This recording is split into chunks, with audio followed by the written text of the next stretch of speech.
Hello friend, स्वागत है आपका अपने YouTube channel daily study practice में। तो आज हम करेंगे एसएससी एमटीएस 12 मई की थर्ड शिफ्ट का एनालिसिस। इसमें जीके के आपके 25 क्वेश्चन होंगे। तो शुरू करते हैं। क्वेश्चन आपके 100% रियल होंगे। जो भी आपके पूछे गए हैं वही सारे क्वेश्चन होंगे। तो शुरू करते हैं। आपका पहला क्वेश्चन दिया है। क्वेश्चन दिया है आपका पहला, यक्षगान किस राज्य का लोक नृत्य है। क्वेश्चन पूछा है आपसे कि यक्षगान किस राज्य का लोक नृत्य है। तो इसका आंसर हो जाएगा आपका कर्नाटक। जिसने भी कर्नाटक आंसर लगाया उसका सही आंसर है ये। इसके कुछ इंपॉर्टेंट फैक्ट भी होंगे जो आने वाले आपके परीक्षा में पूछे जा सकते हैं एमटीएस के। तो इनके इम्पोर्टेंट इसके पॉइंट भी देखते हैं। तो इसका क्या है इंपॉर्टेंट फैक्ट, यक्षगान कर्नाटक प्रदेश की एक सांप्रदायिक नाटक और नृत्य शैली है। यह कला आर्ट अथवा बलियाट नाम से भी जानी जाती है।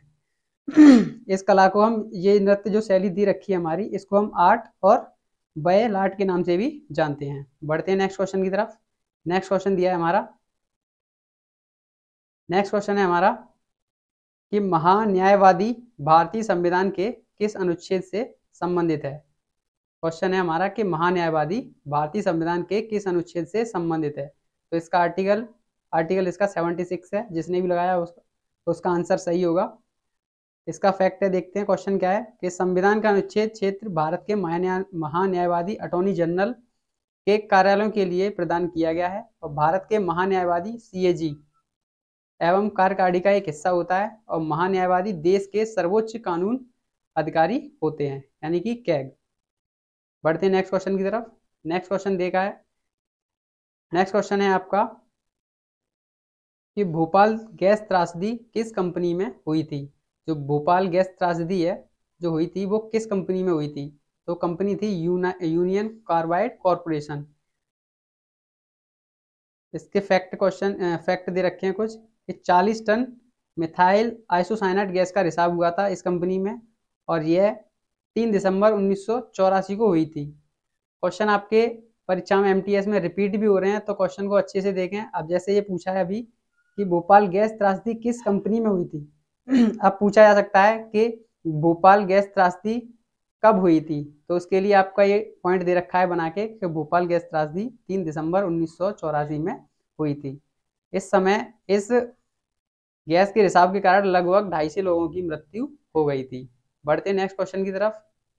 नेक्स्ट क्वेश्चन दे रखा है आपका कि लच्छू महाराज निम्न में से किस नृत्य से संबंधित हैं।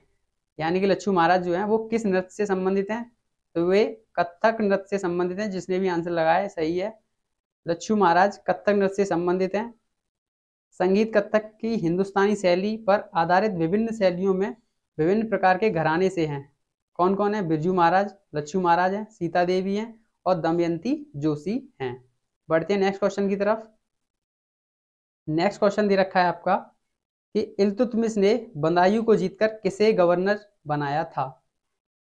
क्वेश्चन दिया है आपका कि इल्तुतमिश ने बदायूं को जीतकर किसे गवर्नर बनाया था। तो आंसर हो जाएगा आपका कुतुबुद्दीन ऐबक। कुतुबुद्दीन को गवर्नर बनाया था। कुतुबुद्दीन ऐबक के जो दामाद थे इल्तुतमिश, उस समय बदायूं के सूबेदार थे। उनको दिल्ली आमंत्रित कर राज्य के सिंहासन पर बैठाया गया। ये इसका इंपोर्टेंट फैक्ट है। बढ़ते हैं नेक्स्ट क्वेश्चन की तरफ। नेक्स्ट क्वेश्चन दे रखा है आपका कि आवर्त सारणी में एच किसे दर्शाता है। आवर्त सारणी में एच किसे दर्शाता है। तो आवर्त सारणी में एच हाइड्रोजन को दर्शाता है और ये आवर्त सारणी का पहला तत्व है हाइड्रोजन। बढ़ते हैं नेक्स्ट क्वेश्चन की तरफ। नेक्स्ट क्वेश्चन दे रखा है आपका कि मुस्लिम लीग की स्थापना किस वर्ष हुई थी। मुस्लिम लीग की स्थापना किस वर्ष हुई थी। तो मुस्लिम लीग की स्थापना 1906 में हुई थी। इसकी स्थापना आगा खां, ढाका के नवाब सलीमुल्लाह खां और नवाब मोहसिन उल मुल्क के नेतृत्व में की गई थी। वकार उल मुल्क मुस्लिम लीग के पहले अध्यक्ष थे। आपसे पूछा जा सकता है क्वेश्चन कि मुस्लिम लीग के पहले अध्यक्ष कौन थे। तो वकार उल मुल्क जो थे वो मुस्लिम लीग के पहले अध्यक्ष थे। और मोहम्मद अली जिन्ना 1913 में मुस्लिम लीग में शामिल हुए थे। मार्च 1940 ईस्वी में मुस्लिम लीग का लाहौर अधिवेशन हुआ था। ये भी पूछा जा सकता है कि मुस्लिम लीग का लाहौर अधिवेशन कब हुआ। तो 1940 में यह अधिवेशन हुआ था। बढ़ते हैं नेक्स्ट क्वेश्चन की तरफ। नेक्स्ट क्वेश्चन दे रखा है आपका कि जीवाणु से कौन सा रोग होता है। तो जीवाणु से आपका pneumonia, TB, cholera, step food poisoning, ये सब जीवाणु से होने वाले रोग हैं। बढ़ते हैं नेक्स्ट क्वेश्चन की तरफ। नेक्स्ट क्वेश्चन दे रखा है आपका कि यूरोप और अमेरिका के बीच कौन सा महासागर है। हमें बताना है कि यूरोप और अमेरिका के बीच कौन सा महासागर है। तो यूरोप और अमेरिका के बीच अटलांटिक महासागर है। यह विश्व का दूसरा सबसे बड़ा महासागर है। अंग्रेजी में एस आकार का है, ये एस आकार का है। इसका आकार पूछा जा सकता है कि जो अटलांटिक महासागर है इसका आकार कैसा है, तो एस आकार का होता है। और इसके पश्चिमी किनारे पर उत्तर एवं दक्षिण अमेरिका है तथा पूर्वी किनारे पर यूरोप और अफ्रीका है। बढ़ते हैं नेक्स्ट क्वेश्चन की तरफ। नेक्स्ट क्वेश्चन दे रखा है आपका कि दिलवाड़ा जैन मंदिर कौन से धर्म से संबंधित है। हमें बताना है कि दिलवाड़ा जैन मंदिर जो है वो किस धर्म से संबंधित है। तो ये आपका जैन धर्म से संबंधित है दिलवाड़ा का मंदिर। दिलवाड़ा मंदिर श्वेतांबर जैन मंदिरों का एक समूह है जो राजस्थान के एकमात्र हिल स्टेशन सिरोही जिले में माउंट आबू बस्ती से लगभग 1.5 किलोमीटर की दूरी पर स्थित है आपका दिलवाड़ा जैन मंदिर। बढ़ते हैं नेक्स्ट क्वेश्चन की तरफ। नेक्स्ट क्वेश्चन दे रखा है आपका कि भारत का पहला इलेक्ट्रॉनिक मैन्युफैक्चरिंग क्लस्टर किस राज्य में स्थापित किया जाएगा। भारत का पहला इलेक्ट्रॉनिक मैन्युफैक्चरिंग क्लस्टर किस राज्य में स्थापित किया जाएगा। तो इसका आंसर हो जाएगा आपका आंध्र प्रदेश में। जिसने भी लगाया वो सही होगा, उसका आंसर आंध्र प्रदेश। भारत का पहला electronic manufacturing cluster Andhra Pradesh में आने वाला है। एक केंद्र सरकार ने कर्नाटक के हुबली धारवाड़ में इलेक्ट्रॉनिक्स मैन्युफैक्चरिंग क्लस्टर की स्थापना को मंजूरी दे दी है। बढ़ते हैं नेक्स्ट क्वेश्चन की तरफ। नेक्स्ट क्वेश्चन दे रखा है आपका कि संघ में रहने वाले बौद्ध भिक्षुओं के लिए कौन सा पिटक में जानकारी लिखी है। यानी जो बौद्ध भिक्षु थे उनके लिए कौन से पिटक में जानकारी दी रखी है। तो वो पिटक था विनय पिटक। विनय पिटक में बौद्ध भिक्षुओं की जानकारी मिलती है। विनय पिटक बौद्ध विहित त्रिपिटक के 3 खंडों में सबसे पुराना और सबसे छोटा है। बौद्ध धर्म के नियमों के अनुसार मठवासी जीवन और भिक्षु और योगियों के दैनिक मामलों को नियंत्रित करता है क्या, विनय पिटक। बढ़ते हैं नेक्स्ट क्वेश्चन की तरफ। नेक्स्ट क्वेश्चन दे रखा है। नेक्स्ट क्वेश्चन है हमारा कि 1919 में कौन सा अधिनियम आया था। तो 1919 में कौन सा अधिनियम आया था। तो मॉन्टेग्यू चेम्सफोर्ड सुधार जो आया था वो 1919 में आया था। इन क्वेश्चन को आप अच्छे से देखें क्योंकि क्वेश्चन आपके एमटीएस में रिपीट भी हो रहे हैं। तो हो सकता है आपके क्वेश्चन रिपीट होके पूछे जाएं और एक्स्ट्रा भी आपके इसमें पॉइंट डले हुए हैं। अगर इससे हटके भी कोई क्वेश्चन पूछा जा सकता है तो आप उसको करके आ सकें। इसका क्या है इंपोर्टेंट एक्स्ट्रा कि भारत सरकार अधिनियम 1919 in government of India act United kingdom की संसद द्वारा पारित एक अधिनियम था जिसे मॉन्टेग्यू चेम्सफोर्ड सुधार के नाम से भी जाना जाता है क्योंकि इस अधिनियम के पारित होने के समय लॉर्ड माउंटेन भारत सचिव तथा लॉर्ड चेम्सफोर्ड के वायसराय थे। बढ़ते हैं नेक्स्ट क्वेश्चन की तरफ।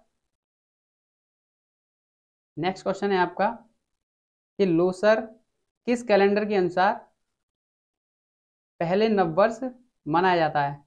तो लोसर जो आपका तिब्बती बौद्ध धर्म में एक त्योहार है जो स्थान परंपरा के आधार पर विभिन्न तिथियों पर इसका अवकाश मनाया जाता है। बढ़ते हैं नेक्स्ट क्वेश्चन की तरफ। नेक्स्ट क्वेश्चन क्या है आपका। नेक्स्ट क्वेश्चन दे रखा है कि भारत में दूसरी सबसे बड़ी बोली जाने वाली भाषा कौन सी है। तो भारत में दूसरी सबसे बड़ी बोली जाने वाली भाषा आपकी बंगाली है।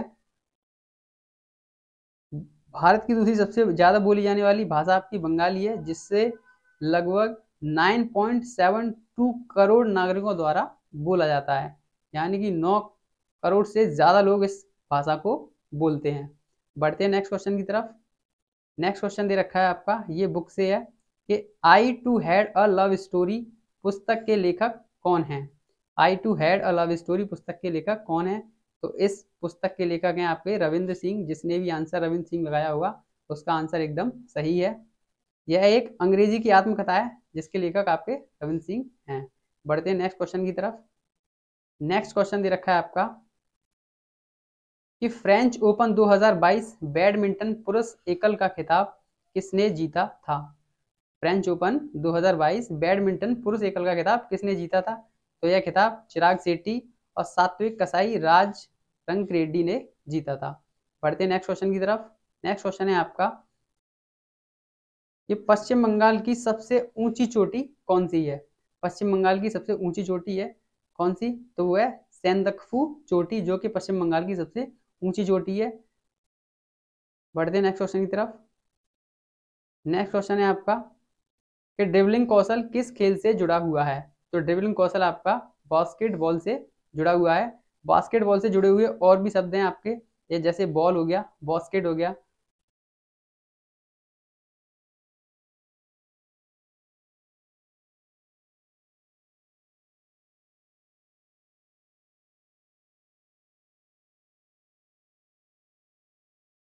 बास्केटबॉल से जुड़े हुए शब्द हैं ball, basket, blocking, dribbling, free throw, held ball, holding, jump ball, multiple throw.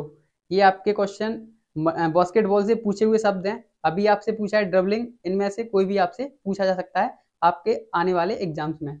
बढ़ते हैं नेक्स्ट क्वेश्चन की तरफ। नेक्स्ट क्वेश्चन दिया है आपका कि बांग्लादेश की आधिकारिक भाषा कौन सी है?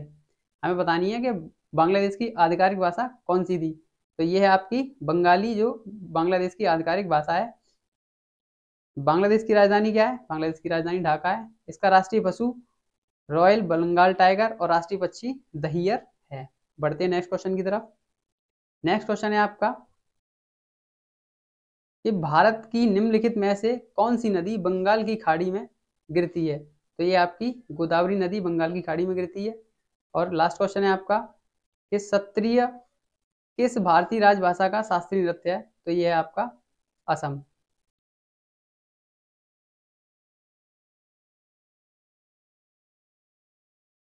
बढ़ते हैं नेक्स्ट क्वेश्चन की तरफ। नेक्स्ट क्वेश्चन है आपका कि निम्नलिखित में से किस तत्व की परमाणु त्रिज्या सबसे अधिक है? हमें बतानी है कि किस तत्व की परमाणु त्रिज्या सबसे अधिक है। तो वो है आपका लिथियम। लिथियम की परमाणु त्रिज्या सबसे अधिक होती है। नेक्स्ट क्वेश्चन है आपका कि 2021 आईसीसी पुरुष T20 विश्व कप में खेले गए मैचों की मेजबानी किस देश ने की थी? यानी कि T20 2021 में जो आपका विश्व कप हुआ था, उसमें किस देश ने मेजबानी की थी? तो वो था आपका संयुक्त राज्य अमीरात और ओमान, यानी कि यूएई और ओमान ने इस देश की इसकी मेजबानी की थी। तो ये था आपका एनालिसिस। आप अपने क्वेश्चन के आंसर देख सकते हैं। वीडियो अच्छी लगी हो तो चैनल को सब्सक्राइब करें और लाइक करें, और आने वाली वीडियो के लिए चैनल से जुड़े रहें। Thank you.